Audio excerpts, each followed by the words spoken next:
બાપા સીતારામ, એક સૌથી મોટા સૌથી મહત્વપૂર્ણ સમાચાર કે આખરે પાયલ ગોટી સાથે થયેલા અન્યાય મુદ્દે જે પહેલા દિવસથી આપણે સૌ જે માંગ કરતા હતા, જે વાત કરતા હતા કે આ સમગ્ર કાંડમાં પોલીસ અધિકારીઓની જે કાર્યવાહી છે અથવા તો એમણે જે કરેલું કામ છે એ શંકાના દાયરામાં છે. આખા કેસમાં નિર્લિપ્ત રાયની એન્ટ્રી થઈ, તેઓ આવ્યા, તપાસ કરી, ડીજીપીને રિપોર્ટ સોંપ્યો અને હવે ડીજીપીએ કડક કાર્યવાહી કરી છે. કડક કાર્યવાહી એવી કાર્યવાહી કરી છે કે આજે નહીં પરંતુ આવનારા વર્ષોમાં પણ અમરેલી જિલ્લામાં ખાખી વર્દીધારી પોતાની મનમાની નહીં કરી શકે. નમસ્કાર, આપ જોઈ રહ્યા છો નિષ્કર્ષ. હું છું નિશિત રાજુ.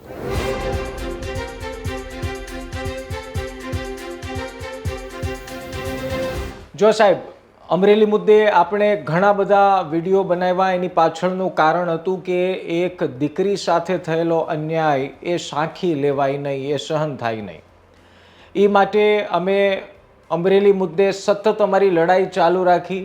હું પોતે અમરેલી 2-3 દિવસ રોકાણો, અલગ અલગ લોકોને મળ્યો, પાયલબેનને મળ્યો અને અમે સતત એ વાત કરતા હતા કે કૌશિક વેકરિયા ઉપર લાગતા આરોપ ભારતીય જનતા પાર્ટીના અમરેલી જિલ્લામાં ચાલતા ડખાઓના કારણે એક દીકરી ભોગ બની છે અને એ નેતાઓના ઈશારે પોલીસે પોતાની કાર્યવાહી સચોટ અને સાચી કરવાને બદલે નેતાઓનું માન્યું હશે અથવા તો કોઈની વાત માનીને એક દીકરી સાથે એવો અન્યાય આચર્યો જે આજે નહીં, આવનારા વર્ષોમાં ક્યારેય કોઈ ભૂલશે નહીં. દીકરીને સરા જાહેર અપમાનિત કરવામાં આવી, એનો વરઘોડો કાઢવામાં આવ્યો. આરોપી તો ઝડપી લીધા અને પછી દેખાડા પૂરતી કાર્યવાહી કરી કે 3 નાના પોલીસ કર્મીઓને સસ્પેન્ડ કરવામાં આવ્યા. ત્યારે અમે સવાલ પૂછ્યો હતો કે પાયલ ગોટી મુદ્દે જે આદેશ આપનાર છે અધિકારી છે, અને હવે ડીજીપી વિકાસ સહાય સાહેબને ધન્યવાદ આપું છું કે એમણે કાર્યવાહી કરીને 3 અધિકારીઓને સસ્પેન્ડ કરી દીધા છે. આ મોટા સમાચાર છે. હું બધાના નામે કહું છું. કોણ અધિકારી છે? તો છે પહેલા છે AM પટેલ, જે LCB અમરેલીના PI છે, જેમની બદલી કરી દેવામાં આવી છે, જેમને કચ્છ પશ્ચિમ ભુજ ખાતે તેમને બદલી કરી દેવામાં આવી છે. બીજા PI છે AM પરમાર, જે સાયબર ક્રાઇમ અમરેલીના PI છે, જેમને વડોદરા શહેરને ખાતે બદલી કરી દેવામાં આવી છે. અને ત્રીજા છે PSI કુસુમબેન પરમાર.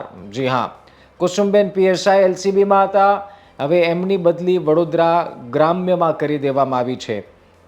આ સાથે રાજ્યના પોલીસ વડાએ, જે વિકાસ સહાય સાહેબ છે, એ બદલીઓને એમણે જાહેર હિતની માં લેવાયેલો નિર્ણય ગણાવ્યો છે. આપ સમજો, આ જાહેર હિતમાં લેવાયેલો નિર્ણયને સમજાવું છું.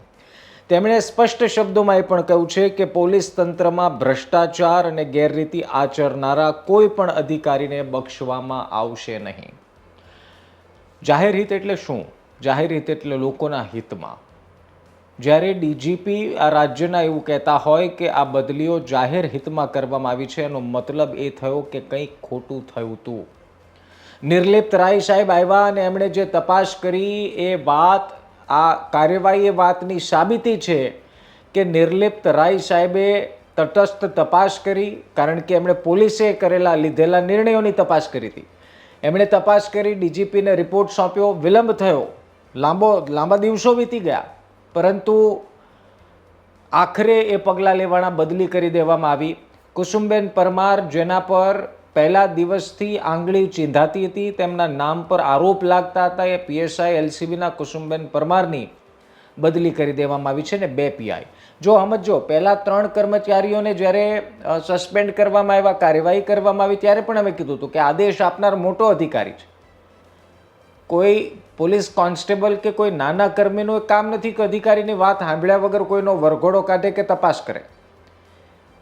આ બંને એટલે કે સાયબર ક્રાઇમ અને LCBના PI અને PSI LCBના કુસુમબેન પરમાર, આ ત્રણેયની બદલી કરી દેવામાં આવી છે. અને હજુ પણ એક વાત યાદ રાખજો કે પોલીસે કરેલી કાર્યવાહીનું આ પરિણામ છે. હજુ જે રાજકીય કાવતરાખોરી કરીને જે હેરાનગતિ કરવામાં આવી છે એ અંગે ભારતીય જનતા પાર્ટીના વરિષ્ઠ નેતાઓએ ખુલાસો કરવો જોઈએ. અંદરની લડાઈમાં એકબીજાને દેખાડી દેવાની વાતમાં જે વાત નાર્કો ટેસ્ટ સુધી પહોંચી ગઈ, આ મૂળ વાત રાજકીય લડાઈની છે. અને હું એક વાત ડંકે કી ચોટ પર કહું છું, મારા મિત્રો, આ વસ્તુ યાદ રાખજો કે આ અમરેલીની જીત છે. આ અમારી કે પાયલબેનની માત્રની જીત નથી, આ અમરેલીની જીત છે. અને આજે એ વાત પર અમને ગર્વ પણ છે કે આ સમગ્ર કાંડમાં અમે સતત લાગેલા રહ્યા, સતત તમને માહિતી આપતા રહ્યા અને સતત અમે સવાલ પૂછતા રહ્યા. એનું પરિણામ છે. અને આપનો જુસ્સો, આપની ધીરજ અને સત્યનો સાથ આપવાનો તમારી જે મક્કમતા હતી એનો આ વિજય છે. અને હું હજી માનું છું કે જો અમરેલીમાં રાજકીય કિન્નાખોરી અંદરની જો બંધ નહીં થાય તો એનો ભોગ તમે બનશો. એ ભોગ ન બનવું હોય તો મારી વાત યાદ રાખો, સવાલ પૂછતા થાઓ.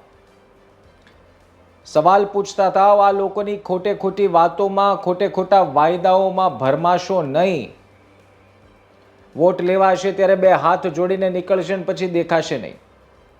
કૌશિકભાઈ વેકરિયા ઉપર અમે કેટલા સવાલ કર્યા અને હજી પણ કરીએ છીએ અને હજી પણ કરશું. કૌશિક વેકરિયા જ્યાં સુધી ઇન્ટરવ્યૂ નહીં આપે ત્યાં સુધી અમે સવાલ તો કરીશું જ. પરંતુ અમે રાહ જોતા હતા કે આ કેસમાં કંઈક એવા સમાચાર આવે કે અમે તમારા સુધી પહોંચાડીએ. કારણ કે પત્રકારત્વના આ ધર્મમાં વગર કોઈ અપડેટે, વગર કોઈ સમાચારે કોઈ વ્યક્તિ પર સવાલ ઉઠાવવા એ પણ યોગ્ય નથી. પરંતુ જ્યારે પણ કોઈ અપડેટ આવે અને એ અપડેટ વહેલું તમારા સુધી પહોંચે એ અમારી જવાબદારી છે અને એ અમારી જવાબદારી નિભાવી રહ્યા છીએ. તો ધન્યવાદ છે નિર્લિપ્ત રાયને, ધન્યવાદ છે વિકાસ સહાયને અને સવાલ છે કૌશિક વેકરિયાને કે પોલીસ ઉપર તો કાર્યવાહી થઈ ગઈ, પરંતુ ધારાસભ્ય હોવાને નાતે શું તમારી એ ફરજ નથી કે તમે આ અંગે કોઈ ખુલાસા કરો કે આ કયા રાજકીય કાવતરાના ભાગરૂપે આ થયું? આરોપીઓ આક્ષેપ કરે છે, કોંગ્રેસના નેતાઓ, ભારતીય જનતા પાર્ટીના નેતાઓ નાર્કો ટેસ્ટ કરાવવા માટે તૈયાર હોવાના પત્ર લખે છે. શું ચાલી રહ્યું છે? અને જો આ બંધ ન થયું તો આજે પાયલ ગોટી સાથે થયું, કાલે બીજી કોઈ દીકરી સાથે થશે, કાલે બીજી કોઈ બહેન સાથે થશે. એ ન થાય એની માટે અમારા સવાલ ચાલુ રહેશે. પરંતુ પોલીસ અધિકારીઓને, વિકાસ સહાયજીને, નિર્લિપ્ત રાય સાહેબને ખૂબ ખૂબ ધન્યવાદ છે અને જોડે જોડે હર્ષ સંઘવીને પણ ધન્યવાદ છે. હું એટલા માટે કહું છું, ગૃહમંત્રીના નાતે તટસ્થ તપાસ કોણ કરી શકે અને કોને સોંપી શકાય એ નિર્ણય લઈ નિર્લિપ્ત રાયને મોકલવામાં આવ્યા. અને ડીજીપીના નાતે આ પત્રમાં જે કંઈ પણ રિપોર્ટમાં નિર્લિપ્ત રાય સાહેબે સબમિટ કર્યો ને એના આધાર ઉપર તેમણે બદલીઓ કરી અધિકારીઓની, એ જેના ઉપર લાંછન, જેના ઉપર આંગળી ચીંધાતી હતી એને પાઠ ભણાવ્યો. એ બદલ હું તમામને ધન્યવાદ તો આપું જ છું, પરંતુ હર્ષ સંઘવીનો ગૃહમંત્રી તરીકે ધન્યવાદ માનું છું, ભારતીય જનતા પાર્ટીના નેતા તરીકે નહીં.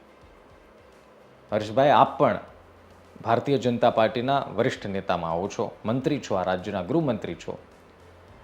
અને કૌશિકભાઈ વેકરિયા સાથેની એની સામે થયેલા આક્ષેપો અને એમના પર ઊભી થયેલી અમરેલીમાં શંકાઓનું સમાધાન એ કૌશિક વેકરિયા કરી શકે અને એમણે કરવું જોઈએ. અને નહીં કરે ત્યાં સુધી અમે સવાલ પૂછીશું. નિષ્કર્ષમાં ફરી મળીશું, ત્યાં સુધી મને રજા આપો. બાપા સીતારામ.